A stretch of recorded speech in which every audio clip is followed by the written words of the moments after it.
குழந்தைங்க இருக்க வீட்ல தயவு செய்து இந்த தப்ப பண்ணிடாதீங்க. என்னாச்சுன்னா, எங்க பக்கத்து வீட்டு பாப்பா வந்து எங்க வீட்டுக்கு வந்திருந்தான். நல்லா தான் விளையாடிட்டு இருந்தான். டிவிலாம் பார்த்துட்டு இருந்தான். அவன் வந்த கொஞ்ச நேரத்துல எங்களோட மொபைல் ஃபோன காணோம். நாங்க வீடு ஃபுல்லா வல வீசி தேடிட்டு இருக்கோம். ஃபோன எங்க தேடினாலும் கிடைக்கவே இல்ல. இதுல என்ன பிரச்சனைனா, இதுல ரீசார்ஜ் முடிஞ்சிருச்சு. அதனால இன்னொரு ஃபோன்லேருந்து கால் பண்ணியும் இந்த ஃபோன கண்டுபிடிக்க முடியல. நாங்களும் ஒரு 15 நிமிஷமா தேடுறோம். எங்க தேடியும் கிடைக்கல. எங்களுக்கு ஒரு டவுட். இவன் வேற இந்த சின்னதா ஒரு தண்ணி பக்கெட் வச்சிருந்தோம். அது பக்கத்துல போயிட்டு வந்தான். ஒரு வேளை இருக்குமோன்னு டவுட்டா தான் அது உள்ள கைய விட்டு பார்த்தா, அதுல தான் ஃபோன போட்டு ஊற வச்சிருக்கான் இவன்.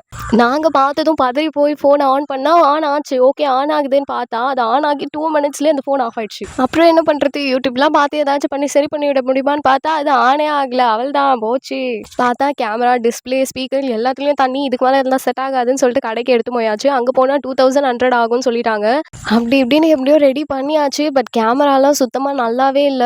இந்த வீடியோ வந்து முன்னாடியே எடுத்தது. இதுக்கப்புறம் எடுக்கிற வீடியோ எப்படி இருக்க போகுதுன்னு தெரியல. பாப்பா ஃபோன் எடுக்கிறத பார்த்திருந்தா வச்சு நாங்க கொஞ்சம் கேர்ஃபுல்லா இருந்திருப்போம். பட் அவன் எங்க இருந்து எடுத்தானே தெரியல. நானே இந்த பேஜ் ஓப்பன் பண்ணி இப்பதான் 10 வீடியோ போட்டிருப்பேன். அதுக்குள்ள இத்தனை பிரச்சனை.